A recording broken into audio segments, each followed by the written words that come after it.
ele converterá o coração dos pais aos filhos e o coração dos filhos a seus pais, para que eu não venha e fira a terra com maldição.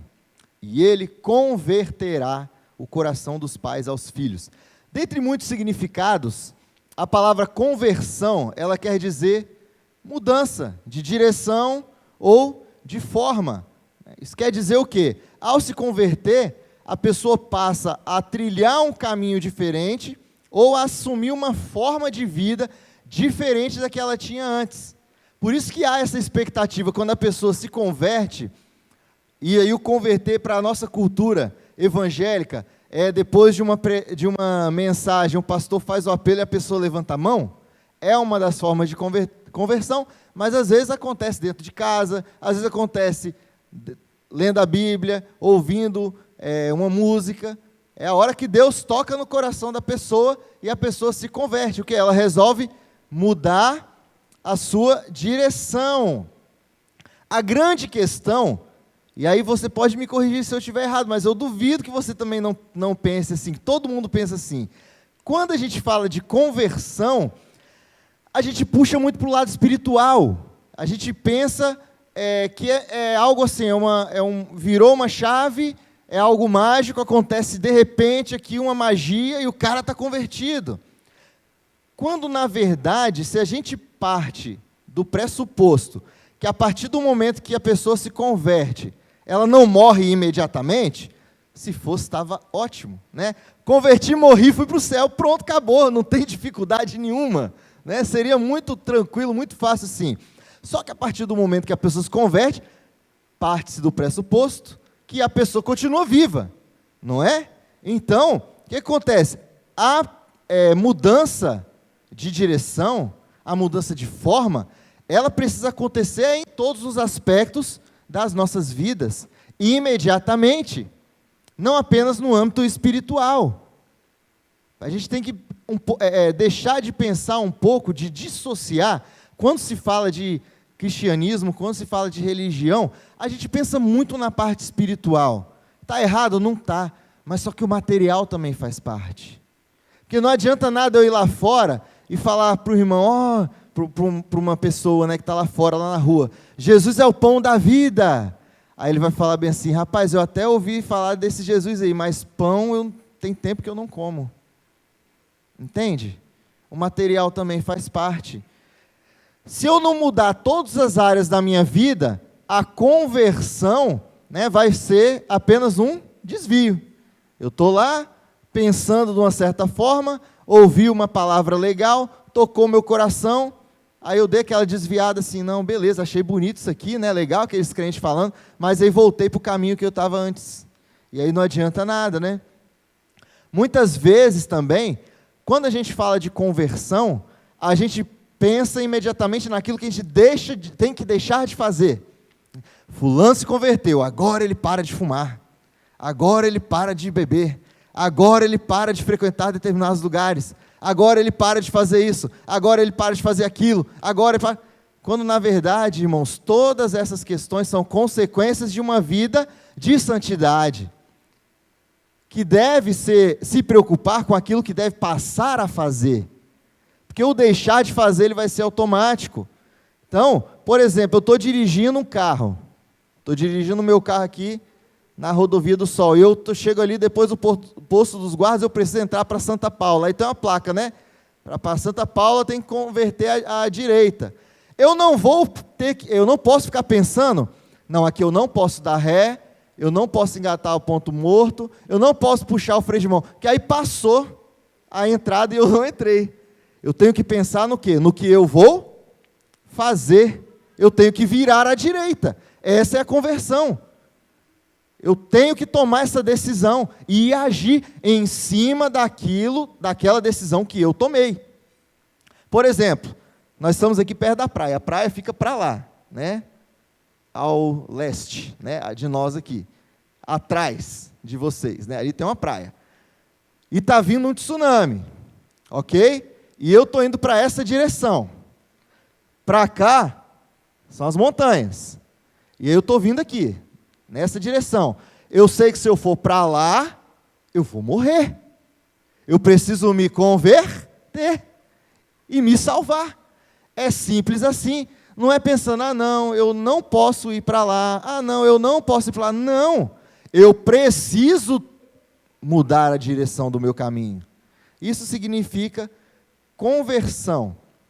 Ok? Mas aí o tema fala, né? O versículo fala, converter o coração dos pais aos filhos e dos filhos aos pais. Como assim converter os corações? Quando a gente fala, existe uma sabedoria popular, né? Que se você quer conhecer alguém, como essa pessoa é de verdade, vai dentro da casa da pessoa e passa uma semana. Que aí você vai saber como é que é essa pessoa. Por que casamento é tão difícil, principalmente no início? Casamento é um desafio sempre, né? É ótimo, é maravilhoso, mas a gente precisa estar preparado e ter sabedoria para ultrapassar vários desafios. Mas por quê? Porque quando você namora, Pamela e Márcio, vocês se conhecem, vocês ficaram noivos, mas quando vocês estiverem morando lá dentro da mesma casa, debaixo do mesmo teto, é que vocês vão saber como vocês realmente são. E aí que está o desafio. E aí quando a gente fala, né, que você quer conhecer a pessoa, você vai para dentro de casa, é porque dentro de casa que a gente se mostra verdadeiramente como a gente é. A gente se manifesta em essência, sem pudores. Você quer ver uma coisa? Presta atenção, maridos, e aí eu falo primeiro para mim também, presta atenção como você reage a uma crítica que você vai fazer à sua esposa e compara a mesma crítica ou semelhante feita a outra pessoa de fora. Sempre para a esposa você vai ser mais incisivo, talvez até mais agressivo. Por quê? Porque ali é a sua essência brotando. Para a pessoa de fora você tem um pouco de pudores, você tem um pouco de receio e tal. É normal. É ruim, os maridos são tudo malvados. Não, isso é normal, gente. É a essência do ser humano. As esposas com os maridos da mesma forma. A forma de tratar, a forma de relacionar. Quem é pai? Vê a forma que você chama a atenção de um filho dos outros, aqui na igreja, por exemplo. A forma que você chama a atenção do filho dos outros é a forma que você chama a atenção do seu filho. É diferente, porque a gente perde um bloqueio, né? Então, quando eu vou para dentro de casa, a forma que eu me relaciono com a minha família, por mais que haja toda essa visceralidade, ela vai mostrar se realmente eu sou convertido ou não. Porque fazer bonito aqui fora, fazer bonito na igreja é muito fácil. O difícil é fazer bonito lá dentro de casa, quando não tem ninguém olhando. Quando você está ali com a sua essência aflorada. Quando o homem mau está ali, pronto para dar o bote. Essa é a grande dificuldade. E aí a gente tem aprendido, durante todo esse mês de maio, que a partir do momento que Cristo morreu, derramou o seu sangue por nós, todos nós passamos a ser irmãos de sangue. Hoje de manhã até lembrei de uma música que fala, irmãos de sangue, sangue de Jesus, que quando ele morreu e ressuscitou, e entregou a sua vida, recebeu sobre ele todos os nossos pecados, nós nos tornamos irmãos de sangue. Então existem dois irmãos de sangue, o biológico e o irmão de sangue da igreja. É irmão de sangue. Então, a forma, partindo dessa premissa, a forma que eu me relaciono com o meu irmão aqui dentro da igreja, ela vai mostrar se realmente eu sou convertido ou não. Como tem sido o seu relacionamento com as pessoas aqui da igreja? Será que você tem percebido a dificuldade do seu irmão? Será que você tem percebido a necessidade do seu irmão? A Tainá, aqui na hora da ministração, falou uma palavra fortíssima. Parece que está muito distante, mas tem gente que precisa do básico do alimento E as pessoas não estão longe, estão sentadas do nosso lado aqui na igreja, às vezes. Ou são do bairro, da região. Será que eu conheço realmente as necessidades do meu irmão? Então, a forma que eu me relaciono aqui dentro da igreja, a partir do momento que eu sou convertido, ela tem que mostrar se realmente essa conversão, ela é genuína, ou ela é apenas da boca para fora. Lá em 1 João 4, 20 e 21 diz: se alguém diz, eu amo a Deus e odeia seu irmão, é mentiroso, pois quem não ama seu irmão, ao qual viu, como pode amar a Deus a quem não viu? É fato. Mas lá na igreja, eu sou obrigado a frequentar com pessoas que eu não gosto. Beleza, você não é obrigado a ser amigo, mas o amor ele tem que vir acima de tudo. Você não precisa sair com a pessoa no sábado para comer pizza, mas o cristianismo fala que se aquela pessoa estiver passando alguma dificuldade, você tem que ir lá e dar a mão e ajudar. O amor ele tem que cobrir a nossa visão, criar um filtro, de forma que, fulano é chato, né? Mas, como a palavra de Deus diz, suportai-vos em amor. E esse suportar, já foi falado aqui, o pastor Manu já falou várias vezes, não é aquele assim, fulano, eu não suporto fulano, eu detesto fulano, não suporto. Não, o suportar é apoiar, é ajudar. Sabe quando o carro quebra, aí você tem que empurrar para poder fazer funcionar? É isso. Irmão está agarrado, irmão é chato demais, mas eu tenho que pegar o motor ali, fazer funcionar. Eu preciso fazer isso. Voltando a Malaquias, o nome Malaquias vem do hebraico Malakai, que significa meu mensageiro.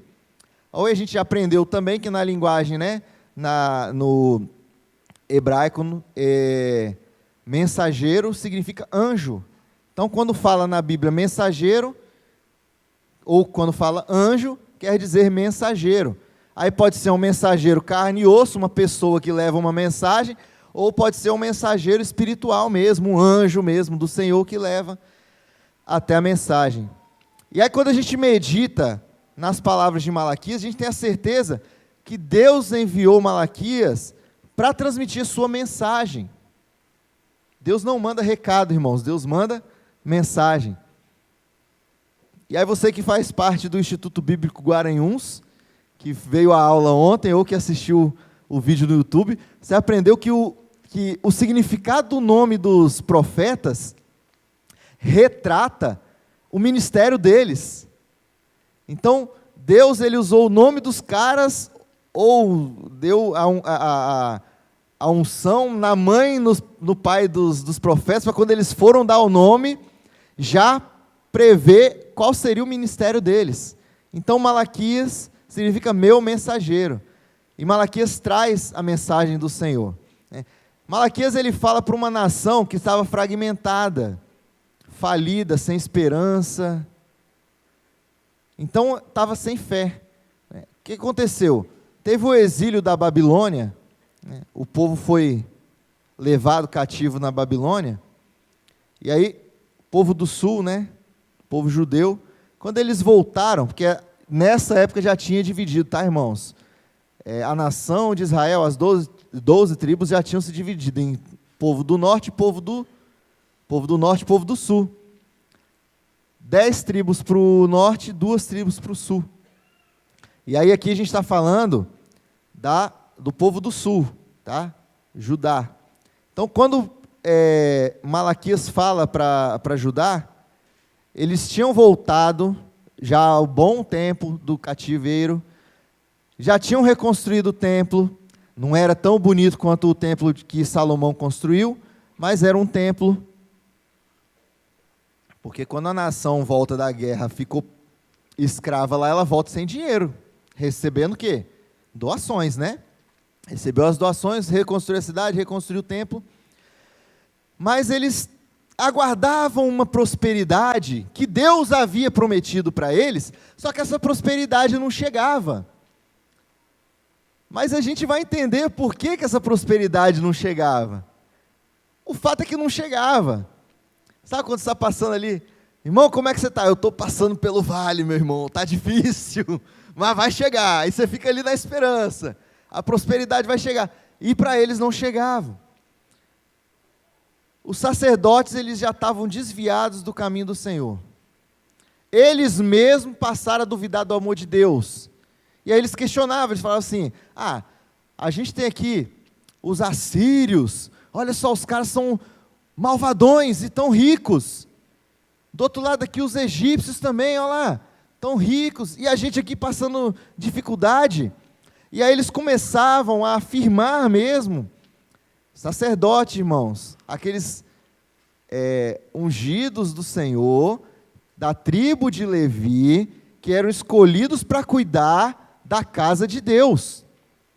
Eles já estavam pregando, divulgando, que não vale a pena fazer a vontade de Deus, não vale a pena ser bonzinho, vamos virar a pá mesmo, vamos enfiar o pé na jaca, porque quem que faz isso está se dando melhor do que nós. É como se você olhasse assim para o seu vizinho, né?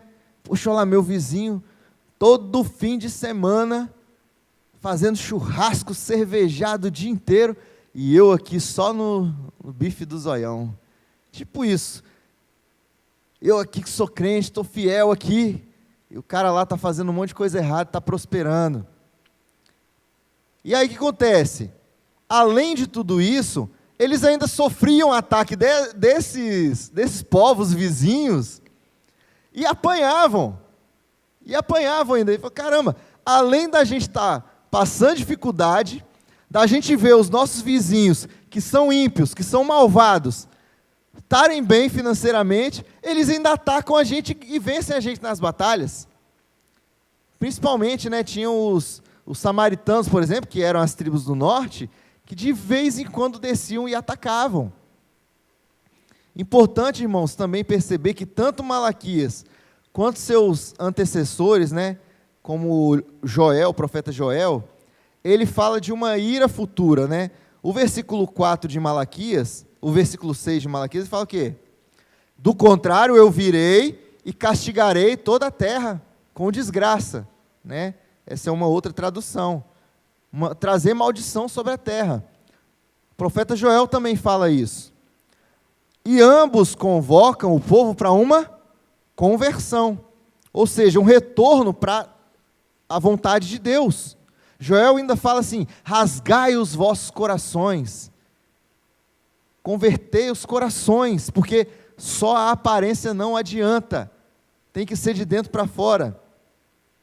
E aí, Malaquias convida o povo, convoca o povo a essa conversão, porque Deus estava falando que se eles não se convertessem, eles iam sofrer uma maldição, uma desgraça por causa desses pecados.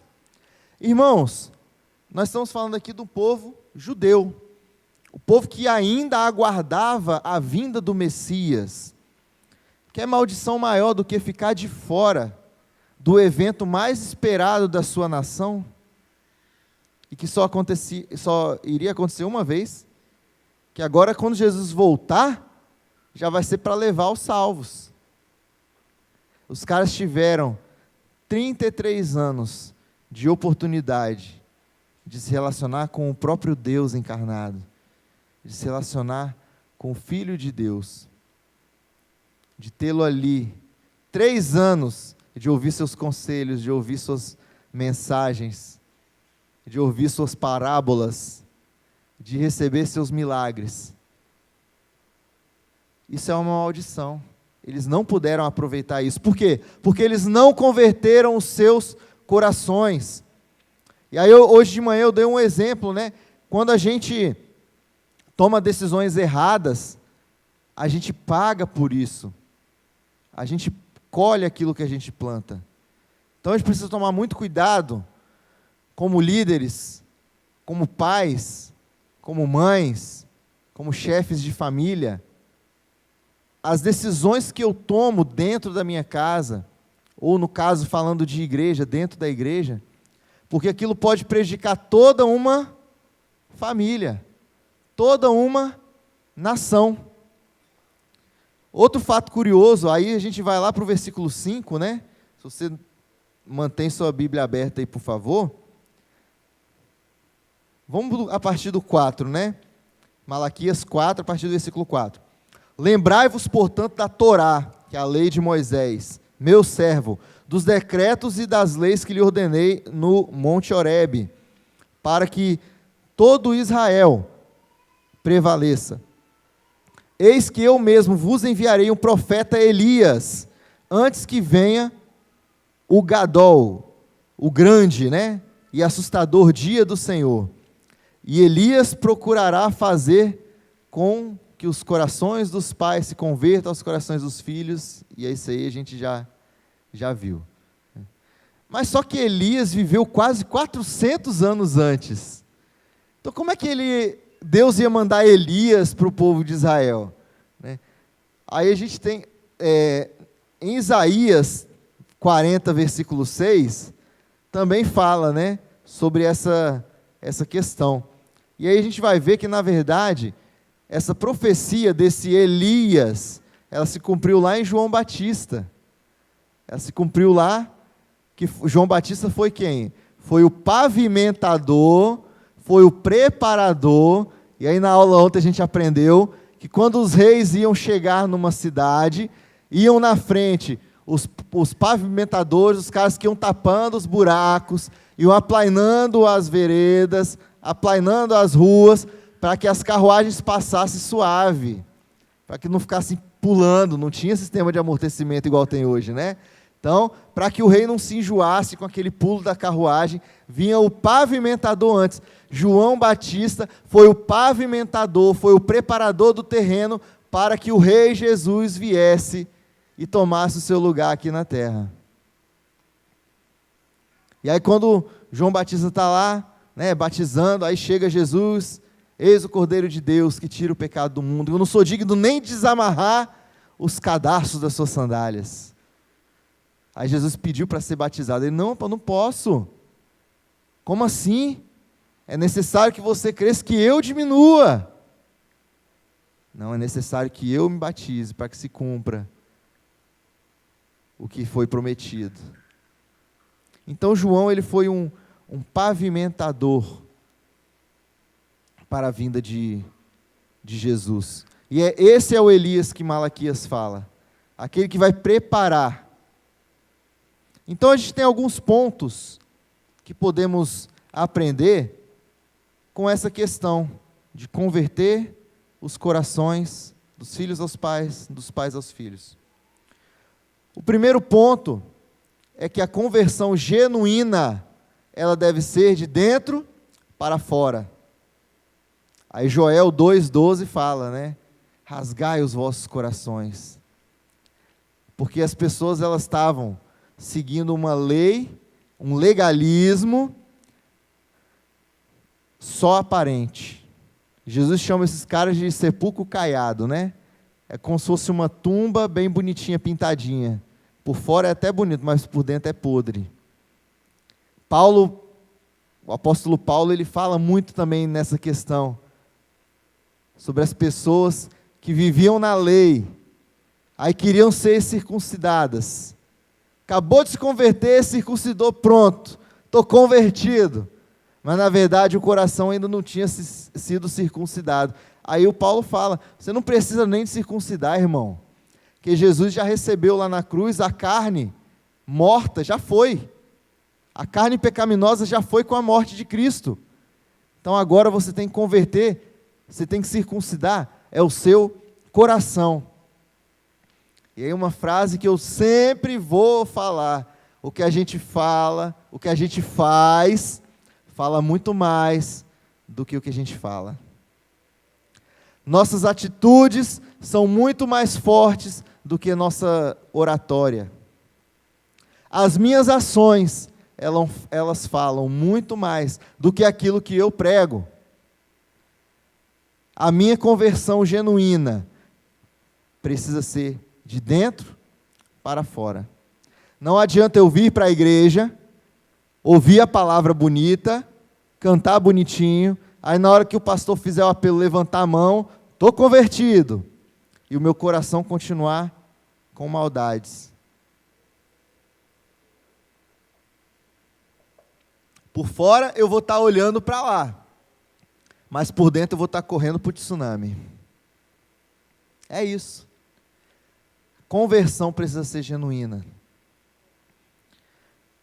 Segundo ponto, a conversão ela leva de volta ao cumprimento da lei. Ah, Abner, mas depois de Jesus a lei foi encerrada nele. Sim. Por que Deus fala para o povo aqui, os profetas falam para o povo voltar os olhares e voltarem a seguir a lei? Porque a lei ela aponta para Cristo.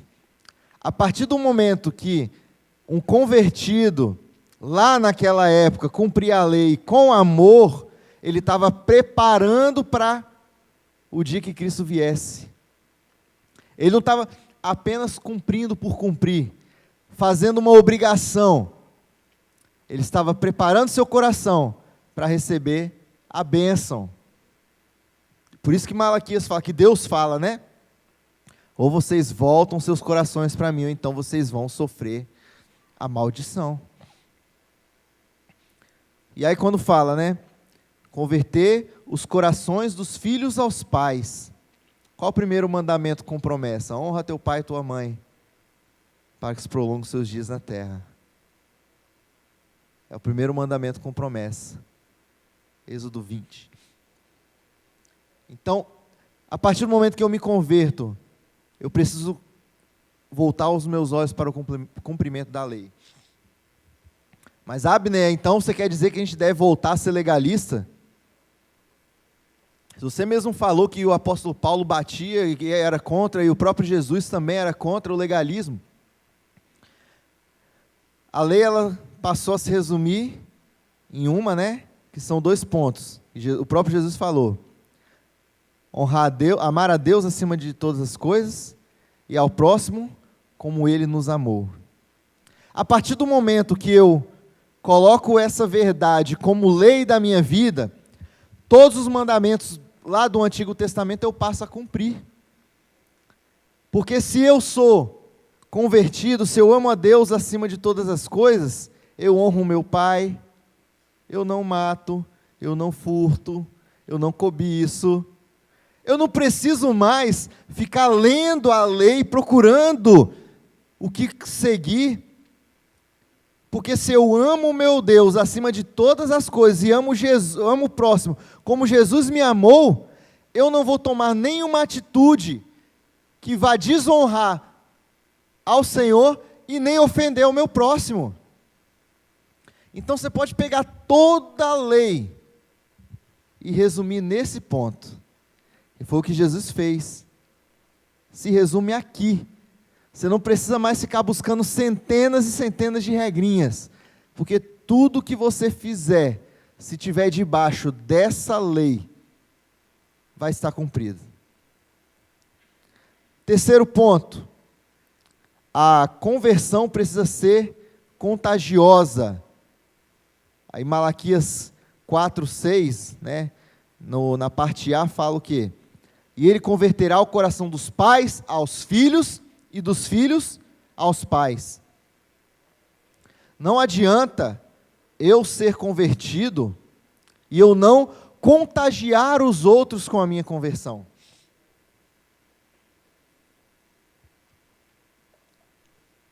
Olha lá, estou convertido, sou crente agora, beleza, tudo bem, vou para o céu, ok, e estou indo.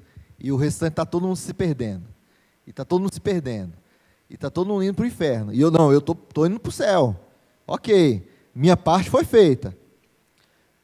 A partir do momento que eu sou convertido, eu tenho a necessidade de levar essa palavra, esse evangelho a toda criatura, de contagiar todas as outras pessoas. E aí, quem é o núcleo? Quem são as pessoas mais próximas dentro de casa? São os pais e os filhos. É o colega de trabalho, o colega da escola, o colega da faculdade, o vizinho de casa. Converter o coração dos pais aos filhos, dos filhos aos pais. O que acontece é que, No tempo de Malaquias, as pessoas já estavam tão desacreditadas da justiça de Deus, do amor de Deus, que eles já não respeitavam nem mais as relações pessoais. Eles não respeitavam mais os casamentos, eles não honravam mais os pais, as mães, eles não respeitavam mais seus familiares. Não havia respeito. Era cada um por si e Deus contra todos, como diz a música dos Titãs, né? Estavam nem aí. Então, a conversão, ela precisa ser contagiosa.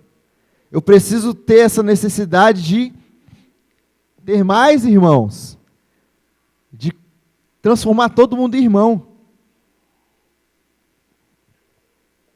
E se eu não sei quem é que vai se converter ou não, eu preciso tratar todo mundo bem. Não é verdade? Acho que eu tive a oportunidade de falar aqui, numa quinta-feira, de um dia que eu estava, em dezembro, ministrando um curso no Rio de Janeiro, e o hotel que a empresa que me contratou me colocou era na Lapa. E aí, à noite, eu fui sair. Para quem não sabe, a Lapa é um bairro altamente boêmio, né? É engraçado a diversidade. Você vê famílias, pessoas com crianças, aí você vê turistas e você vê travesti e prostituta, assim, todo mundo convivendo e andando junto. E aí eu pensei, caramba, eu tinha que sair para jantar. Já eram umas 10 e pouco da noite. Aí eu desci o hotel que eu estava, não tinha mais serviço naquele horário. Eu desci, já tinha passado ali de dia, tinha visto que tinha uns restaurantes e fui. Na rua que eu estava, quando eu virei, tinha uma meia dúzia assim, uns caras grandões, né? Tudo travesti. Aí eu passei, caramba, se eu virar o rosto, eu vou estar sendo muito mal educado. Eu tenho que atravessar a rua, pior ainda. Boa noite. Passei e dei boa noite. Igual, normal. A pessoa que estava, os outros estavam conversando meio distraídos, mas tinha um na ponta que me devolveu um boa noite com um sorriso tão satisfeito, que parecia assim, que não estava acostumado com aquilo, que ela não estava acostumada em ser bem tratado, que ela não estava acostumada em receber apenas um boa noite. E eu acho que aquele boa noite que eu recebi foi tão caloroso que foi melhor do que o boa noite que eu desejei para ela.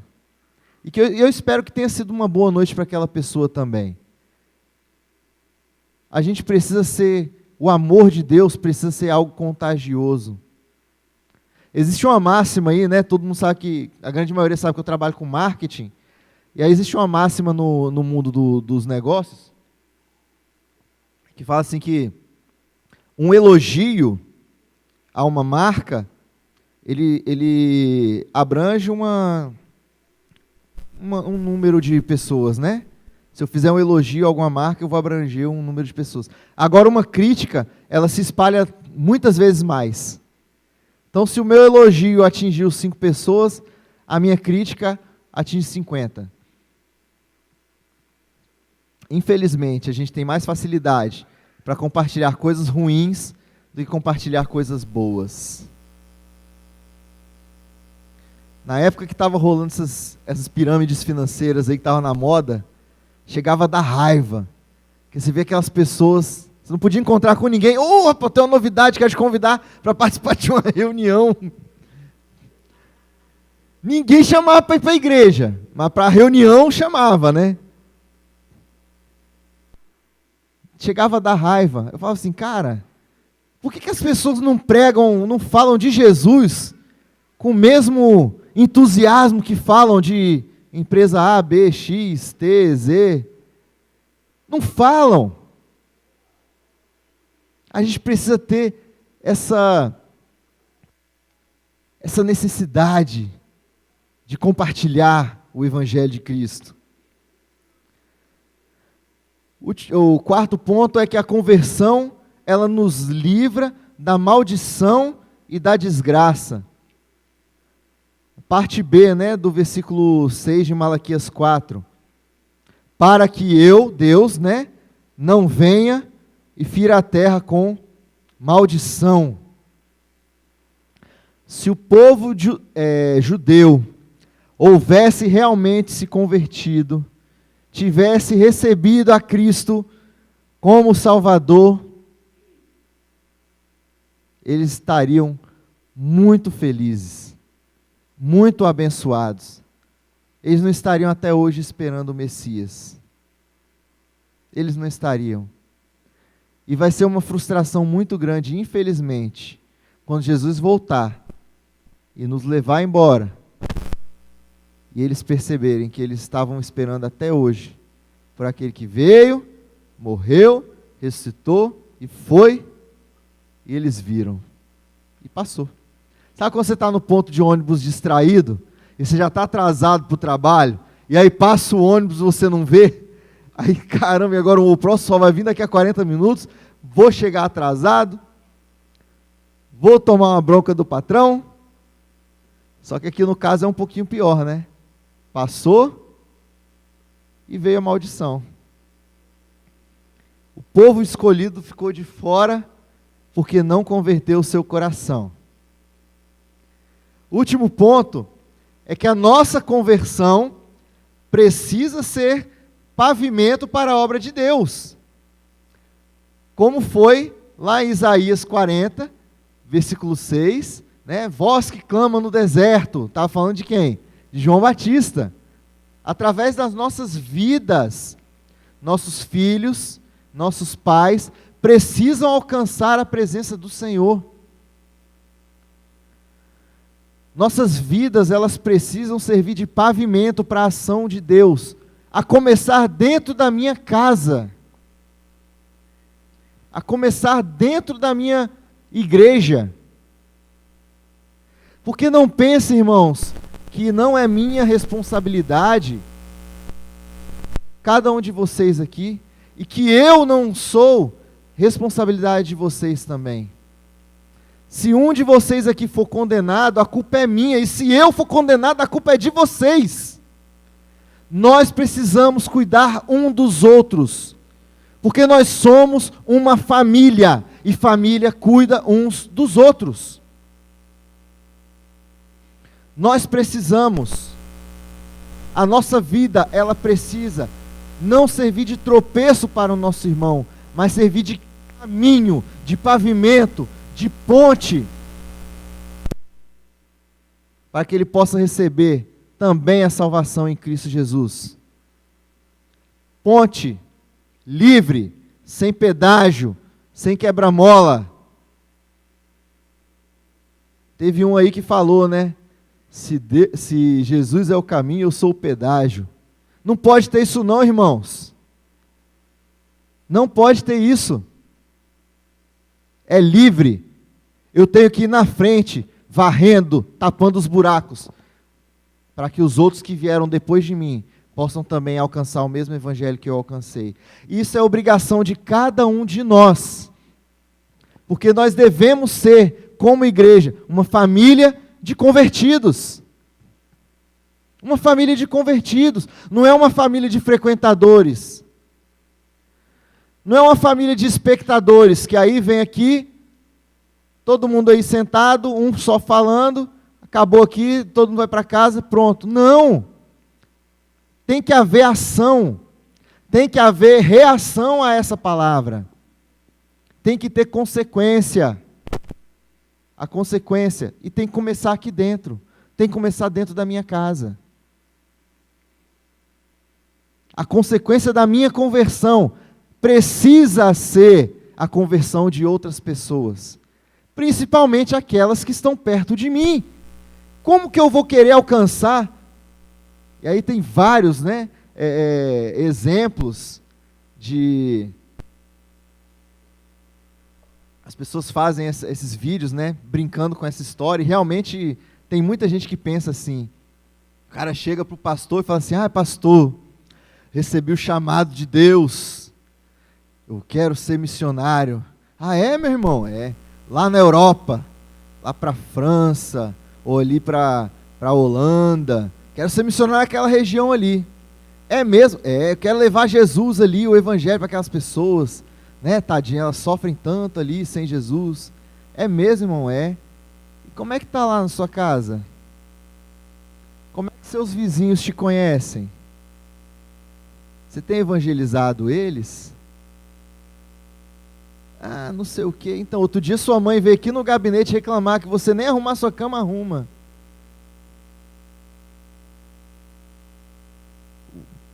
O dono da venda está lá cobrando.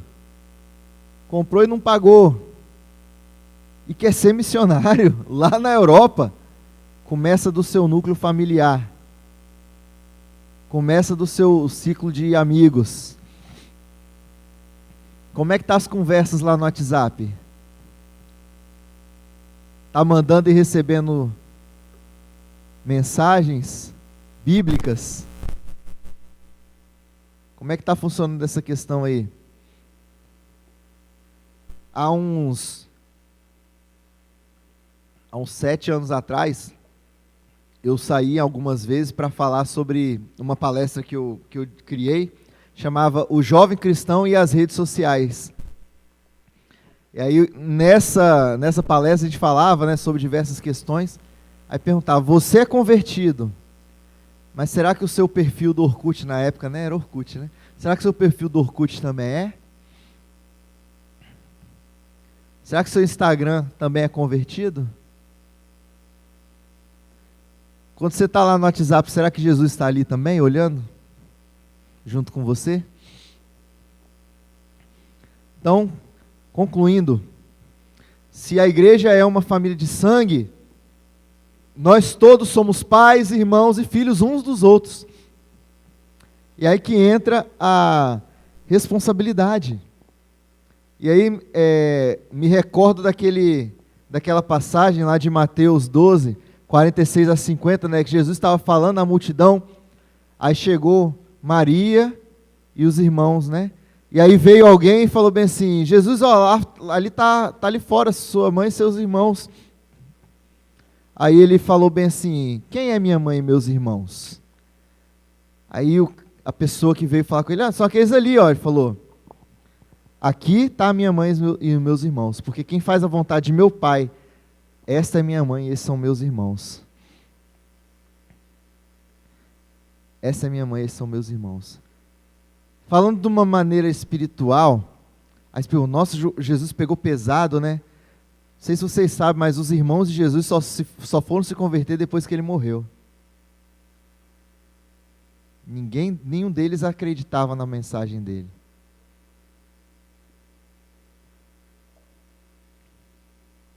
Então parece simples, né? Mas parece e é. A conversão, ela é genuína. Quando ela é genuína, ela resulta na ação de amar. Amar o próximo. É possível eu amar sem ser convertido? É possível amar sem ser convertido. Tantas pessoas amam aí fora. Mas é impossível eu ser convertido e não amar. Porque o mandamento, eu já falei aqui, o mandamento se resume em amar a Deus sobre todas as coisas e ao próximo como Jesus nos amou. Não tem justificativa para o ódio, irmãos. Não tem. O grande problema é que a gente arruma desculpa, a gente fica querendo arrumar justificativa. E aí, sob esse pretexto de, mas a carne é fraca, porque na hora que o sangue sobe para a cabeça, e aí a gente fica arrumando desculpa, a gente veste uma pele falsa de cordeiro e deixa o verdadeiro cristianismo de lado. Se a conversão realmente nos leva a voltar a seguir a lei de Jesus, por que a gente insiste em relativizar essa lei? Não matarás, né, diz a lei. A não ser que seja um vagabundo que me roubou, ou que seja um traficante ou um homossexual. Esse aí tem que morrer mesmo. Porque bandido bom é bandido morto, tá ok? Não roubarás. A não ser que seja o imposto, né, que eu deixo de pagar, ou então o gato net. Aí pode, porque o mundo é dos mais espertos. né? Eu tenho que me dar bem também. Não adulterarás. A não ser que ninguém descubra, né? Que eu preciso manter a aparência da minha família tradicional. Mas o cachinho está lá, né? O caco de vidro está lá guardadinho no canto. Ninguém descobre. Não dirás falso testemunho, a não ser que seja para me favorecer em algum esquema, porque os fins justificam os meios. Tem um esquema aqui na empresa. Não é bem assim, vamos fazer dessa forma, que aí sobra mais dinheiro. Não cobiçarás, a não ser que eu consiga chegar. Se eu conseguir chegar, beleza. A qualquer preço, né? Pô, se o ímpio tem, por que eu não posso ter também? Se o ímpio está se dando bem, por que eu também não posso? Eu sou filho de Deus, meu Deus é o Deus do ouro e da prata, então eu também mereço. Aí com isso eu acabo cobiçando, eu acabo buscando coisas a qualquer custo. Então, irmãos, nossa oração, ela deve ser para que Deus nos conduza a uma vida genuinamente santa, e de muito compromisso com o nosso próximo. Porque a salvação, ela é individual, sim. Ninguém vai poder pegar na minha mão e me levar para o céu. A salvação é individual. Mas a conversão, ela é um ato coletivo. Ela precisa ter reações. A partir de mim, para todos. Que nós possamos realmente ser uma família de convertidos.